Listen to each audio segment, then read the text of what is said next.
जनपद मुजफ्फरनगर के नगर कोतवाली क्षेत्र के चुंगी नंबर 2 से गुजर रहा एक युवक अचानक लोगों के पीछे दौड़कर काटने लगा।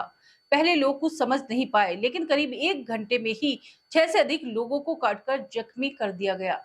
जनपद मुजफ्फरनगर के नगर कोतवाली क्षेत्र के चुंगी नंबर 2 से गुजर रहा एक युवक अचानक लोगों के पीछे दौड़कर काटने लगा। पहले लोग कुछ समझ नहीं पाए, लेकिन करीब 1 घंटे में ही 6 से अधिक लोगों को काटकर जख्मी कर दिया गया। सड़क पर युवक को देखकर लोग दौड़ने लगे। राहगीरों ने पुलिस को जानकारी दी। तब तक आसपास के लोगों ने युवक को रस्सी से बांध दिया। पुलिस युवक के परिजनों की तलाश में जुटी है। युवक मानसिक रोगी बताया जा रहा है। इस युवक को पुलिस ने जिला चिकित्सालय में भर्ती करा दिया है। ये कोई एक ऐसा आदमी है जिसे किसी कुत्ते ने काट रखा है।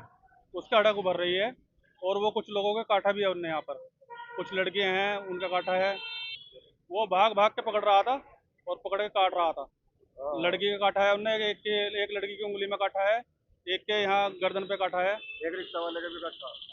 ये यहाँ पे अभी एक दो 1.5 घंटे पहले जो यहाँ पे कुत्ते फिरते हैं उनके पीछे भाग रहा था, कभी इधर कभी उधर कभी इधर।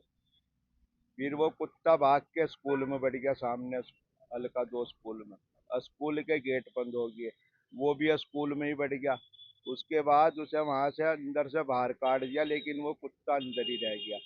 मैं यहाँ अपनी दुकान पर खड़ा था, वो सीधा यहाँ आया और वो मेरे पे झपट गया।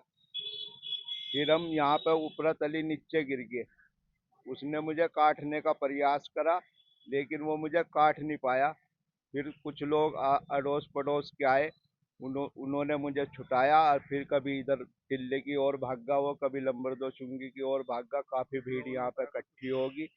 फिर किसी ने क्या, मेंबर साहब ने उन्हें फोन करा पुलिस वालों को, और इतने वो नंबर 2 चुंगी पर पहुंच गया था। उसके बाद फिर मुझे पता चला कि उसके हाथ पैर बांध दिए गए।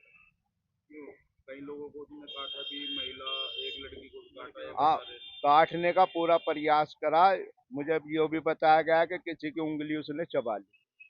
ऐसा लग रहा है जैसे कि उसे उसे किसी कुत्ते ने काट रखा और कुत्ते का जो कुछ उस पर असर हो। देखिए, पूरी जानकारी तो मुझे इस मामले की नहीं है, बट मुझे इमरजेंसी से कॉल आई थी जिसमें एक पेशेंट को हमने देखा। उसके शरीर पर कुछ जगह चोट के निशान थे और वो हतप्रत स्थिति में था।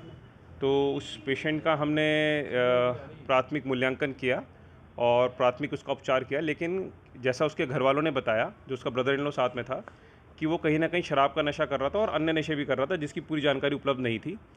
और उसको किसी ट्रीटमेंट के लिए किसी जगह से कोई इंजेक्शन भी उन्होंने दिलवाया था। तो ऐसा हमने कई बार देखा है कि अल्कोहल और दूसरे नशों के विड्रॉल की वजह से या फिर इंटॉक्सिकेशन की वजह से पेशेंट ऐसी स्थिति में आता है। तो उसकी बीमारी की गंभीरता को देखते हुए प्राथमिक उपचार के बाद उसको मेरठ मेडिकल कॉलेज के लिए हमने रेफ़र कर दिया, जिससे वहाँ पर उसका गहन उपचार हो सके और वो पेशेंट खुद के लिए और दूसरों के लिए खतरा ना रहे। देखिए, उसकी उन्होंने पूरी जानकारी नहीं दी, क्योंकि ब्रदर इन लॉ साथ में थे और वो भी कुछ घंटे से उनको सुबह से देख रहे थे।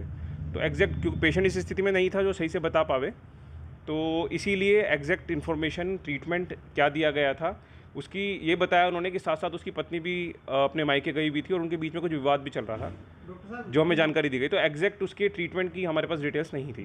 देखिए, अगर किसी भी प्रकार का वुंड है, यानी कि कोई घाव है, तो उस घाव का उपचार ज़रूर होना चाहिए। और जनरली किसी भी प्रकार के ऐसे किसी, चाहे कोई भी बाइट हो किसी भी तरफ से, तो उसके लिए बेसिक घाव का उपचार और टेटनस का इंजेक्शन ज़रूर लगाया जाता है और लगवा लेना चाहिए अगर किसी को भी ऐसे घाव हुआ है तो।